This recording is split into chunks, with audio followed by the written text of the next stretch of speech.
দেখছেন ঈশান বাংলা সংবাদ, সঙ্গে রয়েছে কুমকুম। প্রথমেই সংবাদ শিরোনাম।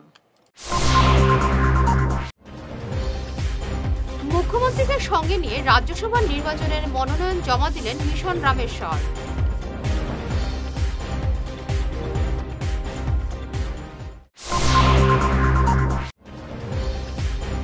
মিশন রঞ্জনের মনোনয়নে বরাক 16 বছর পর রাজ্যসভার সাংসদ পাচ্ছে, বললেন হিমন্ত।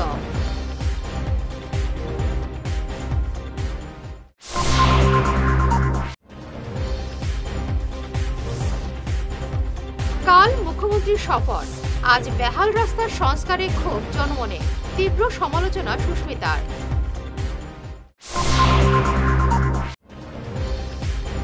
এবারে পঞ্চায়েত নির্বাচন হবে রাজনীতি মুক্ত, বললেন রঞ্জিত দাস।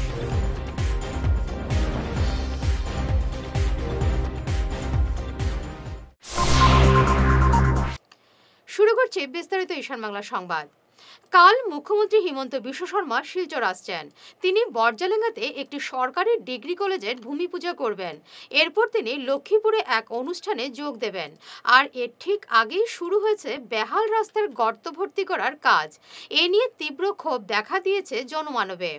এতদিন আন্দোলন করেও কিছু হলো না, আর আজ দেখা গেল মুখ্যমন্ত্রী আসার আগেই এত কাজ হচ্ছে।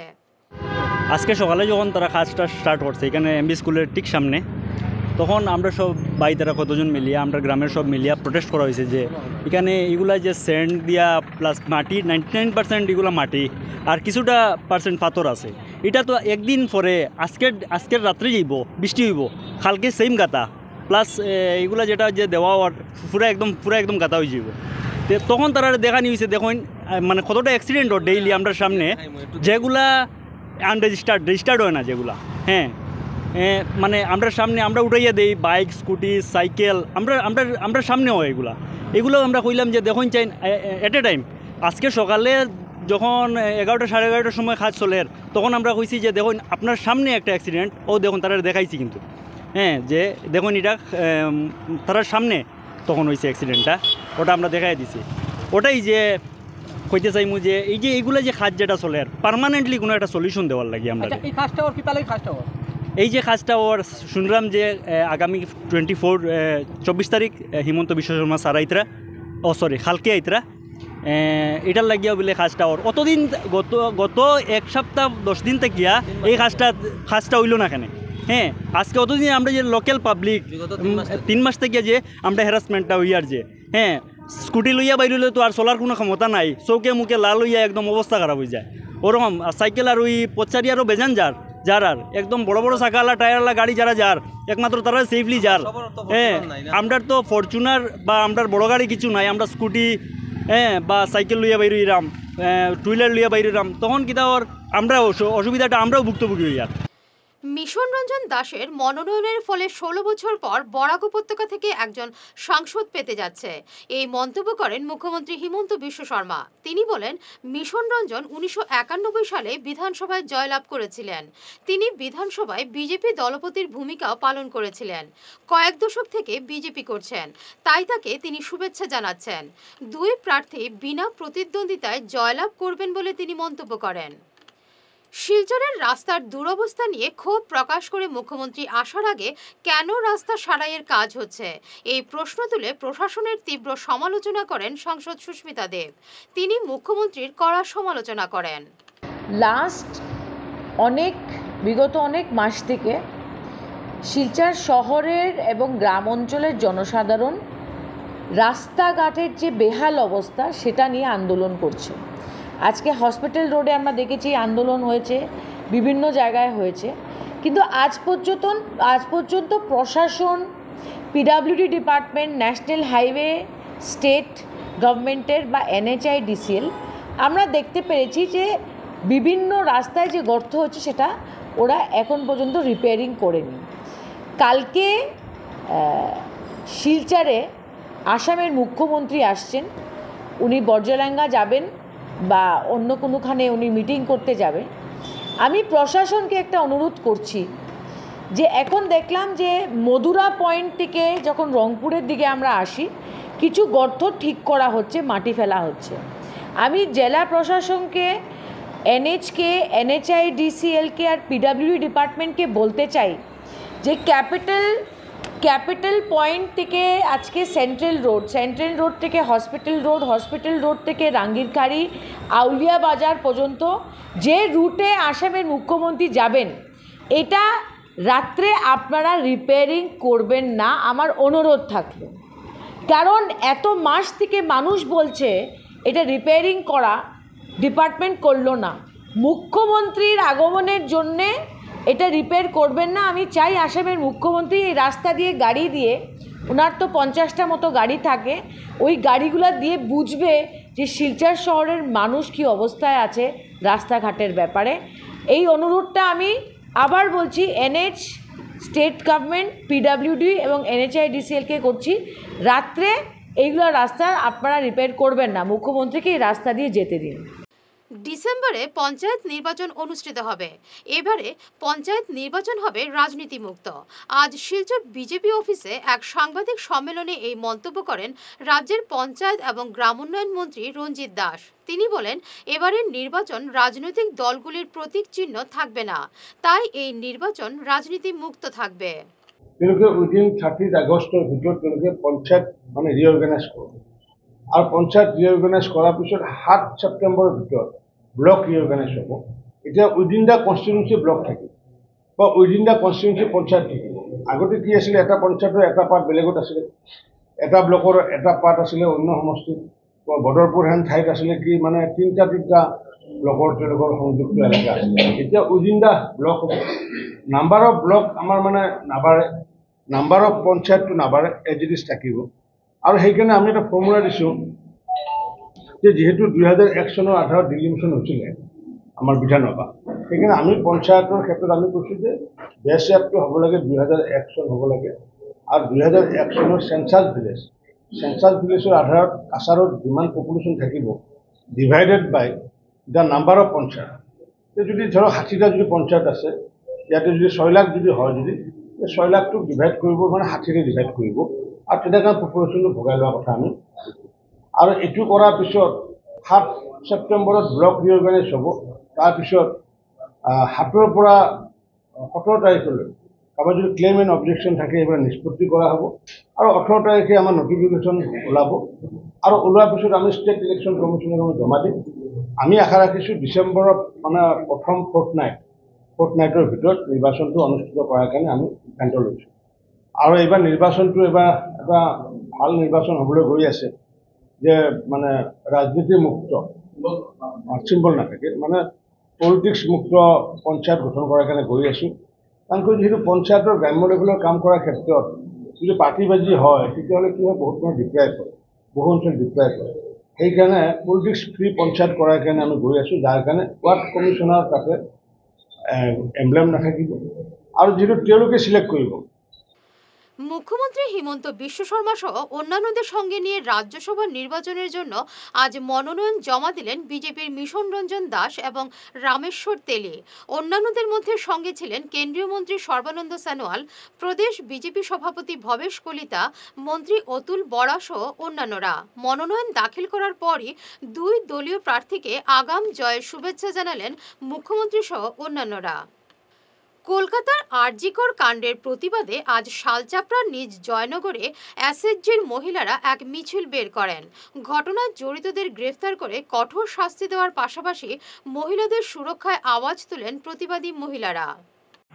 আজকে আমরা শালচাপড়া উন্নয়ন খণ্ডের অন্তর্গত আমাদের এখানে আমাদের ব্যানারের মধ্যে লেখা আছে আমাদের সেলফ হেল্প গ্রুপের মহিলারা, এখানে আমরা 5টা ভিওর আমাদের সেলফ হেল্প গ্রুপের আন্ডারে আত্মসহায়ক গ্রুপের মহিলারা এখানে উপস্থিত হয়েছে। আপনারা জানেন কত বেদনাদায়ক একটা ঘটনা বিগত কয়েকদিন আগে ঘটেছে।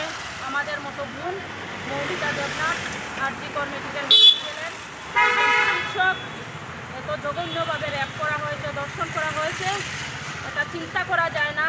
আমিও একজন মেয়ে, মা, এরপরেও ভাষায় প্রকাশ করতে শরীরের নুন খাড়া হয়ে যাচ্ছে। এত জঘন্যতম একটা ঘটনা। আজকে আমরা সবাই, সবার ঘরে মেয়ে আছে, সবার বোন আছে, আমরা সবাই মারা, নারী জাতি, কিন্তু এত র্যাপ রেপ দেখেছি, শুনেছি অনেক হয়েছে, কিন্তু এত জঘন্যতম একটা দর্শন কাণ্ড যেটা শোনার মতো দেখার মতো আমাদের এই শক্তি নেই। আমরা এখানে একটা প্রতিবাদী মিছিল এবং ধিক্কার মিছিল আমাদের মৌমিতা দেবনাথ যুবগুণের আত্মার করেছি, এবং আমি একটু মর্মাহত বলতে কিভাবে ভাষায় প্রকাশ করব। এই যে কাণ্ডের যে যারা দোষী, যাদের আইনের আওতাতে নিয়ে আসা হয়েছে, আমি অনুরোধ করছি সিবিআই তদন্তের মাধ্যমে বিচারটা হোক এবং ফাস্ট ট্র্যাক কোর্টে অতি সত্বর বিচার হোক, যাতে এটা একটা দৃষ্টান্তমূলক উদাহরণ থাকুক। ২৬-এর বিধানসভার নির্বাচন এখনও অনেক বাকি থাকলেও বরখলায় এখনই চর্চায় উঠে এসেছে সুকেশ সিংয়ের নাম। সুকেশ সিং দার্বি বাগানের প্রাক্তন ম্যানেজার, বর্তমানে তিনি রামপুর চা বাগানের রেসিডেন্ট ডিরেক্টর। অনেকেই তাকে ২৬-এ বরখলায় প্রার্থী হিসেবে দেখতে চাইছেন। অনেকেই দাবি করে বলেছেন সুকেশ প্রার্থী হলে বাগান ভোটের সিংহভাগে তিনি ভাগ বসাবেন। তবে এ ব্যাপারে এখনও মুখ খুলেননি সুকেশ। প্রচারের আলোয় না এসে তিনি সমাজের কাজ চালিয়ে যাচ্ছেন। ছাত্রীর সঙ্গে অশালীন আচরণ করার অভিযোগে আসাম বিশ্ববিদ্যালয়ের আইন বিভাগের সহকারী অধ্যাপক বিশ্বজিৎ দাসকে চাকরি থেকে বরখাস্ত করা হলো। সম্প্রতি এই ঘটনার পর অভিযুক্ত ওই অধ্যাপককে বরখাস্তের দাবিতে উপাচার্যের কাছে স্মারকপত্র দিয়েছিল বিশ্ববিদ্যালয়ের ছাত্র সংস্থা এবং বিদ্যার্থী পরিষদ। অভিযুক্ত অধ্যাপক বিশ্বজিৎ বর্তমানে জেল হাজতে রয়েছেন। এবারে নিচ্ছি সামান্য একটি বিরতি, সঙ্গে থাকুন। সোনার সংসার জুয়েলার্স, সোনা মানেই সোনার সংসার। আমাদের এখানে রয়েছে চূড়, বালা, ব্যাঙ্গল, মান্তাসা, চেইন, রিং, চুড়ি। ৫০,০০০ টাকার সোনার গহনা কেনাকাটা করলে রয়েছে একটি নিশ্চিত উপহার। ৫ লক্ষ টাকার ওপরে কেনাকাটা করলে একটি ডায়মন্ড রিং উপহার হিসেবে পাওয়া যাবে, উইথ 50% মেকিং অফ, অর্থাৎ মজুরি ৫০% ছাড় রয়েছে। ইএমআই সিস্টেমে সোনা পাওয়া যাবে। মাসিক কিস্তিতে সোনা কিনতে পাওয়া যাবে। ১২ মাসের কিস্তি জমা দিলে ১৩ মাসের কিস্তি সম্পূর্ণ বিনামূল্যে। পুরনো সোনার বদলে নতুন সোনার গহনা পাওয়া যাবে। এছাড়াও আমাদের মধ্যে রয়েছে ডায়মন্ড রিং, গলার হার, মঙ্গলসূত্র। ন্যূনতম ৫০,০০০ টাকার বিয়ের সেট পাওয়া যায়। সব ধরনের আধুনিক গহনা পাওয়া যায়। তাই আর দেরি না করে চলে আসুন আমাদের সোনার সংসার জুয়েলার্স শোরুমে। আমাদের ঠিকানা NN দত্ত রোড, শিলচর ১। যোগাযোগের জন্য ল্যান্ডলাইন নাম্বার 03842260081, আমাদের মোবাইল নম্বর 9395163088 অথবা 9395178117।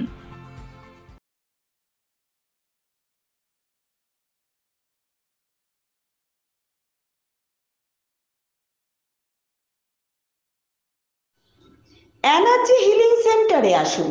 এখানে steam bath, neuro massage, immersion bath, acupressure, digital magnetotherapy, infrared, spiral rolling neuro massage, acupressure, acupuncture, shirodhara, yoga, physiotherapy এবং কাইরোপ্র্যাকটিক বোন সেটিং এর দ্বারা জয়েন্ট পেইন, মেরুদণ্ডের পীড়া, নার্ভের রোগ, কিডনির রোগ, সাইটিকা, স্পন্ডিলাইটিস, কোমরের ব্যথা, প্যারালাইসিস, ব্লাড প্রেশার, ডায়াবেটিস, স্ত্রীরোগ, পুরুষত্বহীন, অনিদ্রা, পেটের রোগ ইত্যাদির চিকিৎসা করা হয়। এছাড়া যে কোনো ব্যক্তি প্রাকৃতিক চিকিৎসার মাধ্যমে শরীরের দীর্ঘদিনের জমিয়ে থাকা টক্সিনগুলোকে বের করার জন্য স্টিম বাথ নিতে পারেন। যোগাযোগ করুন energy healing centre, Rangpur part 2, Lakshmipur road, city chamber, first floor, Ismail market, central road, Silchar ১। Mobile number 9395732456, 9435070286 এবং 03842223183। অগ্রিম বুকিং প্রয়োজন।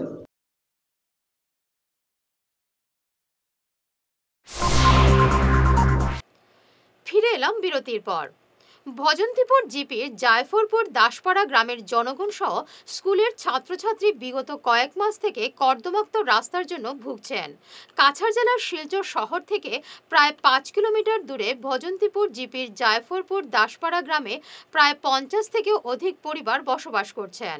কিন্তু শুনলে হয়তো আশ্চর্য হবেন, স্বাধীনতার পর থেকে এখন পর্যন্ত গ্রামবাসীর ভাগ্যে জোটেনি একটি পাকা রাস্তা। গ্রামটির চলাচলের পথের কথা বলেই লাভ নেই। হাঁটুকাদা মারিয়ে দীর্ঘদিন ধরে চলাচল করছেন গ্রামবাসীরা। এই গ্রামে 1431 নম্বর জায়ফরপুর এলপি স্কুলের ছাত্রছাত্রী সহ শিক্ষকরাও স্কুলে আসতে অনেক অসুবিধার সম্মুখীন হন। গ্রামটির সড়ক উন্নয়নে বরাদ্দ হয় অর্থ, কিন্তু কাজ হয় না বলে অভিযোগ এলাকাবাসীর।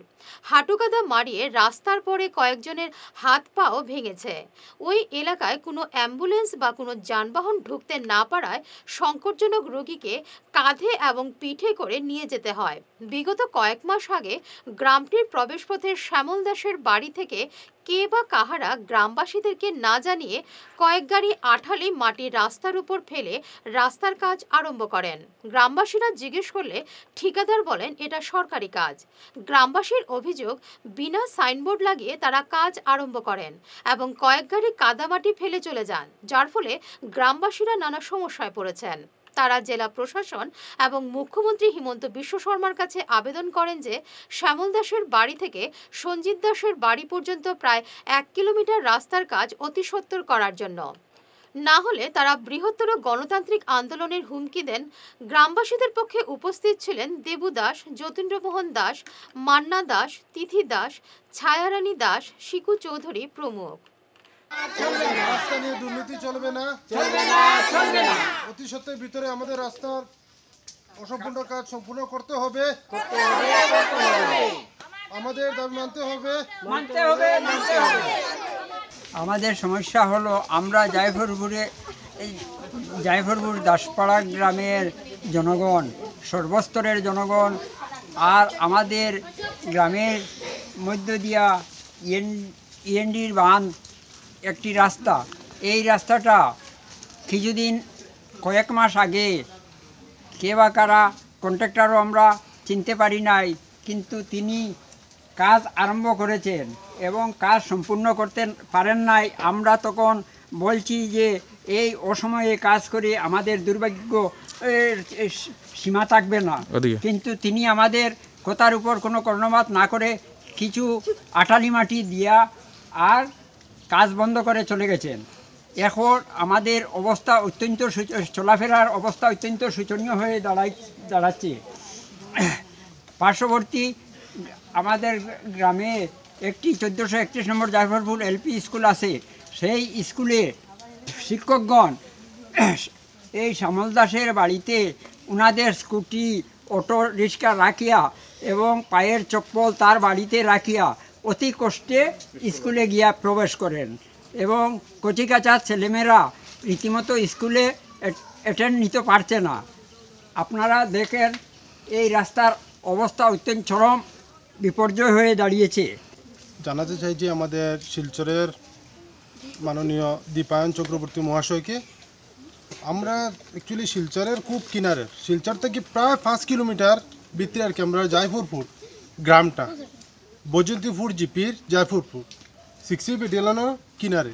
কিন্তু আমি তো কোনো সময় ভাবি যে আমাদের জায়ফরপুরটা মনে হয় আসামের মনে হয় কোনো নকশার মধ্যে নাই, মনে হয় নি নাকি, তা আমি কিছু বুঝতে পারি না। আর এখানে যে জনগণ আসেনি না নাই, হয়তো সরকারে মনে হয় খাতার মধ্যে কোনো এন্ট্রি নাই মনে হয় নাকি তানে। আমি এখন মানে সিলটি ভাষায় মানে আমি আপনারা হইয়ার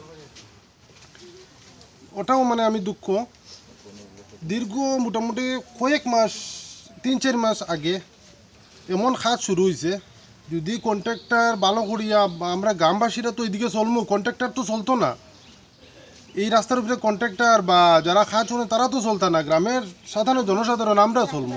আমরা বর্তমানে যে কষ্টটা অনুভব করি আর মানে এরকম যদি কেউ যায় না তাইলে কেউ বুঝতে পারতো না। আর আমি ওটাও হইয়ার দীপায়ন চক্রবর্তী মহাশয় আমি কই একটু আমরার দিকে একটু নজর দিন, দিলে একটু মানে আমরা একটু সহায়তা করুন। আমরা এখন খুব কষ্টের মধ্যে দিয়ে মানে আমরা জীবনটা যার আর কি। না না মেম্বার পঞ্চায়েত সব তো রাস্তা বাই আর যার তারার কাছে তো আমরা বারবারও আবেদন করি যে আমরা রাস্তাটা দেও, আমরা কিনা তোমরা ভোট দেই না, আমরা তো ইলেকশন আইলে বারবার সবে ভোট দেই, এখানে আমরা এই রাস্তাটা হয় না। কন্ট্রাক্টর দ্বারা যখন আইসে তখন ওরকম আমরা সব মহিলা মিলিয়া কইছি যে দাদা আপনারা যে মাটি ফেলাইয়া গেছেন, এখন তো যে সিজন খাদা হইব, তোমরা আমরা একটু সিনটেক্স ফেলাইয়া দিয়া যাই, আমরা রাস্তা বাচ্চারা যাতে স্কুল যেতে পারে। তারা আমরা কয় যে এখন যদি আমরা সিনটেক্স ফেলাই আমরা 3 ফুট 4 ফুট মাটি দিমু, তখন তো এই সিনটেক্সটা মাটিয়ে বুড়ি যাব, তখন হোক তোমরা সমস্যা আইব। আমরা কইছি না দাদা এরকম করবা না, আমরা বাচ্চা স্কুলে যাইতা, আমরা বড় মানুষ হইতা নাও গেলাম কিন্তু বাচ্চা তো স্কুলে যাইতেও লাগবো। কিন্তু কন্ট্রাক্টরের নামও জানি না, কিছুও জানি না, আমরা গ্রামের খাওয়ারে জিকাইছেও না, তারা হঠাৎ করে আইয়া মাটি ফেলাইয়া গেছে কি, আমরা টিনের বেড়া ছেড়া গরিব মানুষ তার উপরে সব ভাঙ্গিয়া রুঙ্গিয়া ফেলাইয়া গেছে কি। আমরাও বাধ্য হয়েছি যা বাবাই আমরা থোড়া কষ্ট দূর হইব, আমরা বেড়া সেড়া ছড়াইয়া দিলাইছি, তারা জিকাইছি তোমরা কয় দিনের ভিতরে খাওয়া শেষ, বলে না বেশি দিন লাগতো না তো খাওয়া শেষ হয়ে যাব। তখন দেখা যায় 2 মাস হয়ে গেছে আমরা বেড়া দেড়া ভাঙ্গিয়া সরাইছি, হয় তারা তো কাজ করিয়া খাজ আর মাটি ফেলাইয়া গেল কি তারা ভাবতাও নাই। রবিবারে আমার ঘটনাটা হয়েছে আমার বাইফের সঙ্গে, হঠাৎ মানে বেউস হয়ে গেছে, তখন তো অ্যাম্বুলেন্স আয় না, তখন কি করমু, আমার লগে একটা বন্ধু আসলো, হঠাৎ আমরা দুজনে এখন সারাদিন বৃষ্টি হয়েছে রবিবারে, তখন গিয়ে আমরা কি করমু, অ্যাম্বুলেন্স তো আইছে না, তখন আমরা বন্ধু বান্ধবের অটো দি এখান থেকে পুরা অটোটুক বইয়া লইয়া গেছি, তখন গিয়ে আমরা মেডিকেল লইয়া গেছি, ইমার্জেন্সি মানে পেশেন্টটা আসলো। আমার লগে ওরকম হয়েছে, অন্যর লগে তো ওরকম হইতে পারে, আপনারা মানে ওটা মানে আমরা ব্যবস্থা করিয়ে দিতে হয়, মানে রাস্তাঘাট জানে ভবিষ্যতে ঠিক হয়, যে হিসাবে গাড়িটা মানে চলিয়ে যায়। মুখ্যমন্ত্রীর বরাক সফরে আবহাওয়া অনুকূলে থাকার জন্য আজ ব্যারেঙ্গা মাদ্রাসা পড়ুয়াদের নিয়ে এক প্রার্থনা সভার আয়োজন করলেন মুসলিম রাষ্ট্রীয় মঞ্চের উপসভাপতি MM হানিফ। এছাড়াও মুখ্যমন্ত্রীর সুস্বাস্থ্যের জন্য প্রার্থনা করা হয়। এদিন অন্যান্যদের মধ্যে উপস্থিত ছিলেন মাদ্রাসার অধ্যক্ষ সহ এলাকার জনগণ। একটা রাজ্য বা একটা উপত্যকার সর্বপ্রকার উন্নতি একজন মুখ্যমন্ত্রীর উপরে ন্যস্ত করে। মুখ্যমন্ত্রী সুস্থ থাকা, সবল থাকা, আমরা আসামের মুখ্যমন্ত্রীকে ডাইনামিক মুখ্যমন্ত্রী কই। ডাইনামিক মুখ্যমন্ত্রী কেনে কই, তাই 18 ঘন্টা কাজ করে। 18 ঘন্টা কাজ যে মানুষে করেন 6 ঘন্টা ঘুমায়, 6 ঘন্টা ঘুমাই আসলে মানুষ তো সুস্থ থাকতে লাগবে। এবং তখন আমরা বরাকবেলির মানুষ, তাই না আমরা বরাকবেলিতে আইতরা, বিশেষ করে শিলচর আইতরা। শিলচর যেখানে আপনার আমরা একদম গোবিন্দপুর, এটা আমরা একবারও ক্লোজ জায়গা, প্রিয় জায়গা, ওই জায়গার মধ্যে আইতা। এই জায়গার মধ্যে আইয়া যদি মুখ্যমন্ত্রীর সুন্দরভাবে আটতে পারেন না, চলতে পারেন না, তা আমরা মানে ভালো লাগতো না, আরাম লাগতো না। এর কারণে এখন আবহাওয়া প্রতিকূল তো অন্য কোনো কিছু দ্বারা সম্ভব না ঠিক করা। আমরা ডাইরেক্ট আল্লাহর কাছে দোয়া করি আর যাতে কালকে এই আবহাওয়াটা সুন্দর থাকে এবং 3 দিনের তান বরাক সফরটা সুন্দর থাকে এবং বরাক উপত্যকার প্রতি তান মানে অন্য ধরনের একটা নজর আমরা চাই আর যে বরাক উপত্যকা আসামের মধ্যে 1 নম্বরভাবে উন্নত করার লাগে আমরা তার কাছে আশা রাখি আর কি। আমরা একটার পর একটা দাবি রাখবো, এই দাবিগুলো তাই পূরণ করবা, তাই সুস্থ থাকলে না তো আমরা দাবি পূরণ করতে পারবো, ওটাই কিন্তু।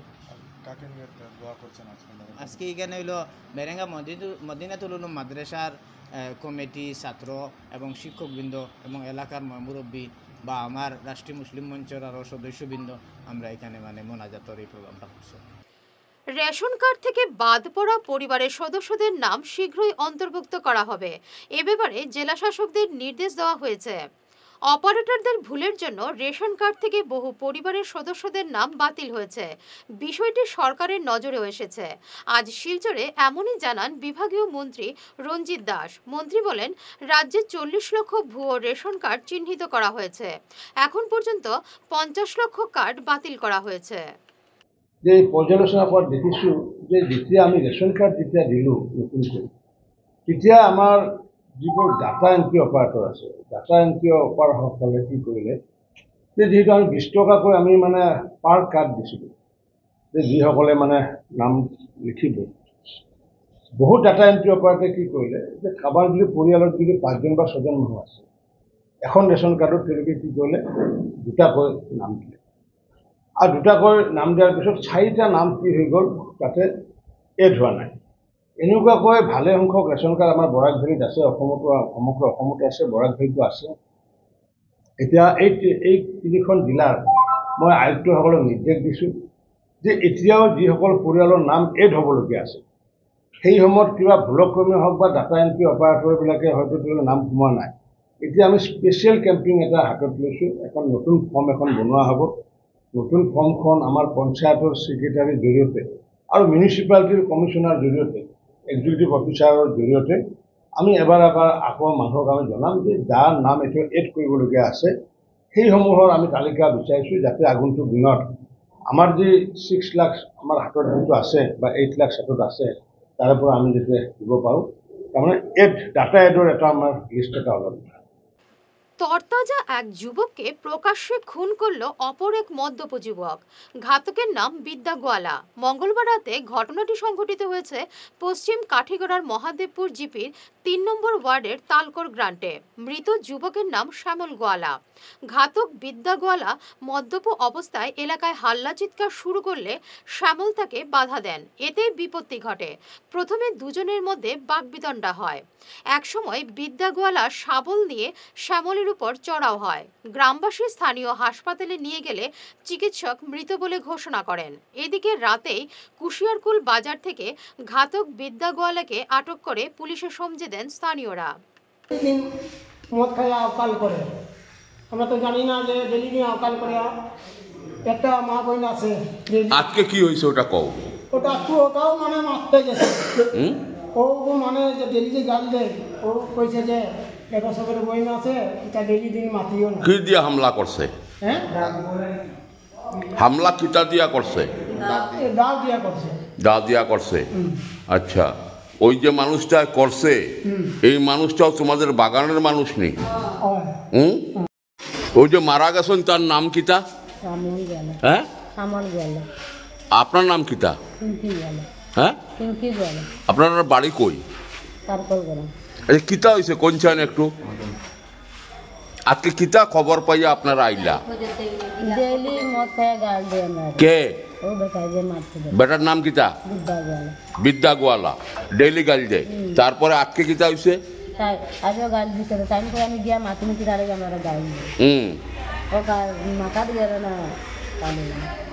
মাথাত গেছে। তারপরে তারপরে হামলা করছে। তো যে মারছে তার নাম কিতা? বিদ্যা গোয়ালা। বিদ্যা গোয়ালার লগে আপনাদের পুরোনা কোনো দুশ্মনী আছে? তোর নাম কিতা? বিদ্যা গোয়ালা। ঘর কই? তারকল 3 নম্বর ওয়ার্ড। তো এইটা কিতা লাগে মারপিটটা করলায়? আমি মারপিট আমার করার কোনো ইচ্ছা না কাকা।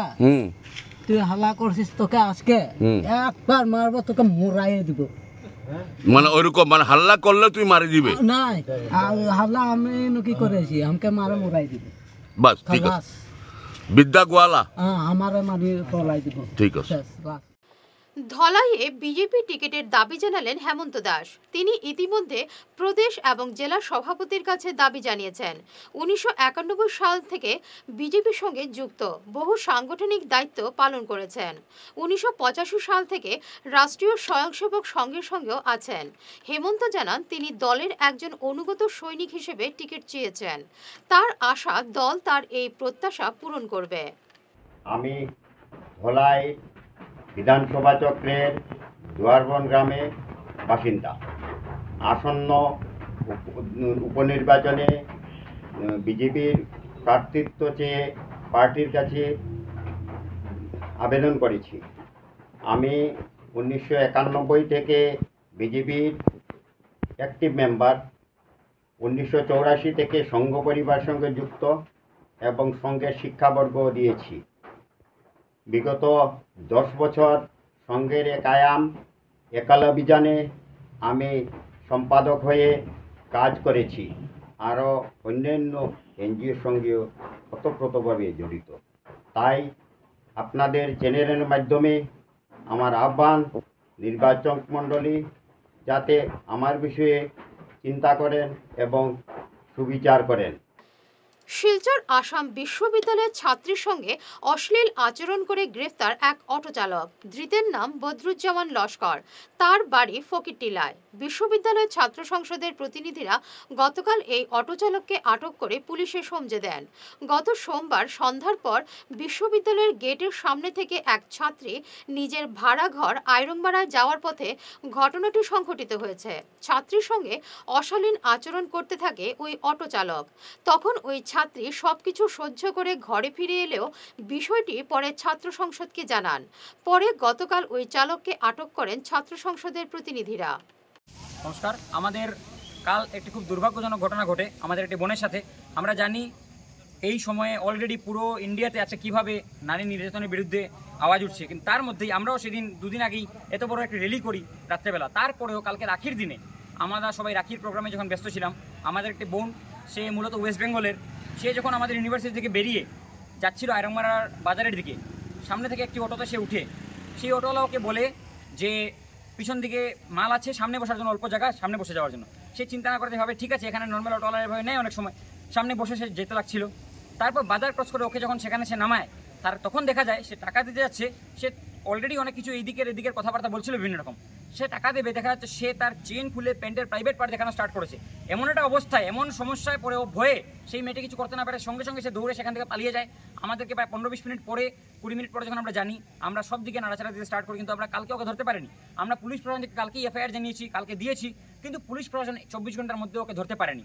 তারপর যখন পুরো ঘটনা সব দিকে চাউর হয়, আমাদের আরেকটি বোন, সে ওয়েস্ট বেঙ্গলের, সে বলে যে যেরকম কথাবার্তা সে বলছিল, যেরকম ছবি ওর বলছিল, সেরকমই কথাবার্তা ওকেও নাকি এরকম এক অটোওয়ালার সময় বলে টলে, খুব কথাবার্তা বলে টলে। সেই হিসাব করে সে আইডিয়ার ফলে একটা নাম্বার ছিল, ওই নাম্বারে দিয়ে ও বললো যে মেবি ওই অটোওয়ালা হতে পারে, তাকে ডাকার জন্য সে তাকে ফোন করলো।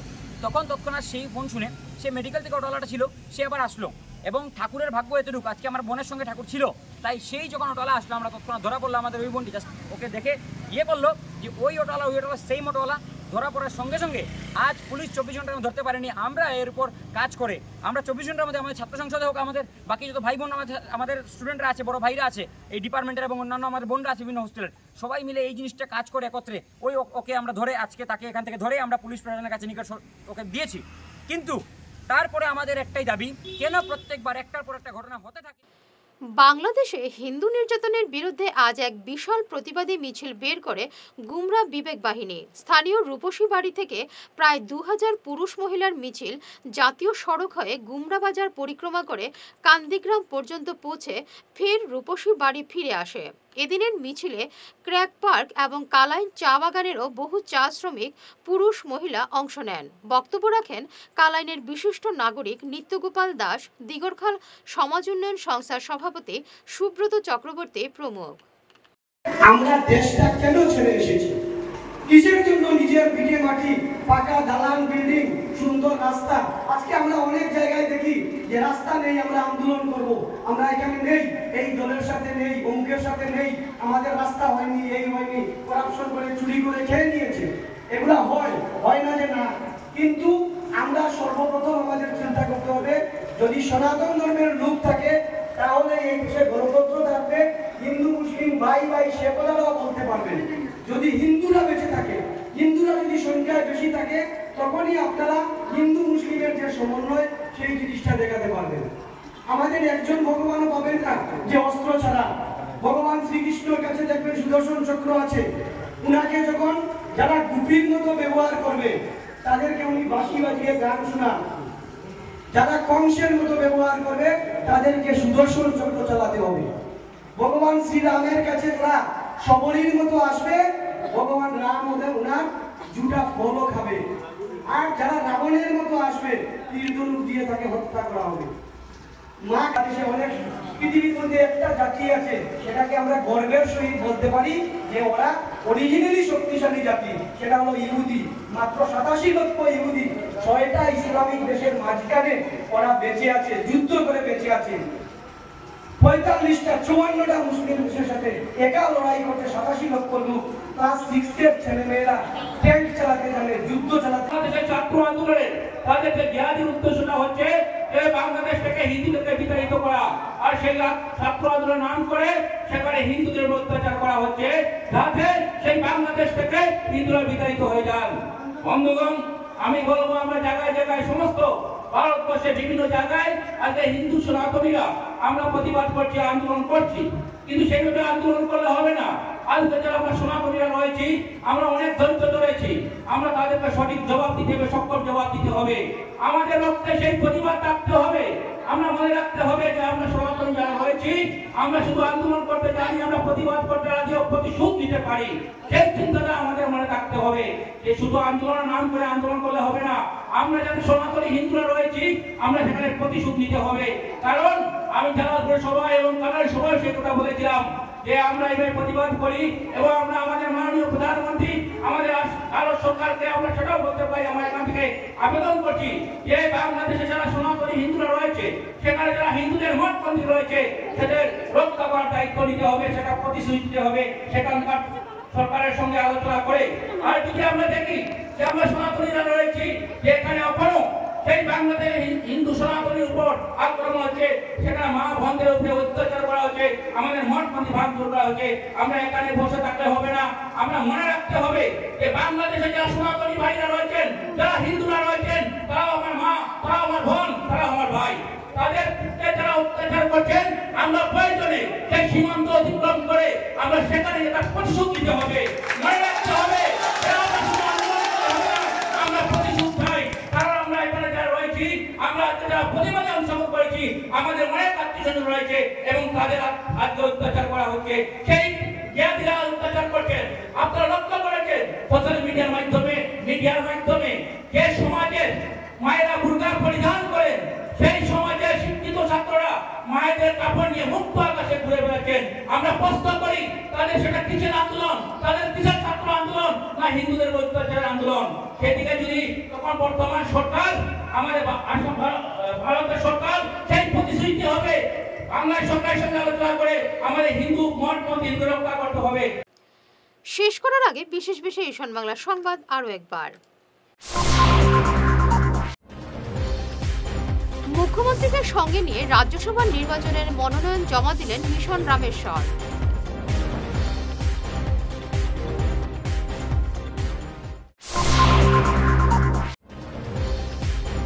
মিশন রঞ্জনের মনোনয়নে বরাক 16 বছর পর রাজ্যসভার সাংসদ পাচ্ছে, বললেন হিমন্ত।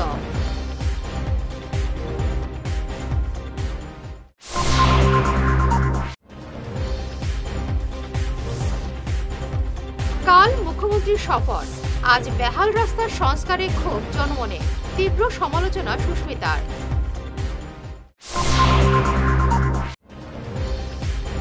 এবারে পঞ্চায়েত নির্বাচন হবে রাজনীতি মুক্ত, বললেন রঞ্জিত দাস।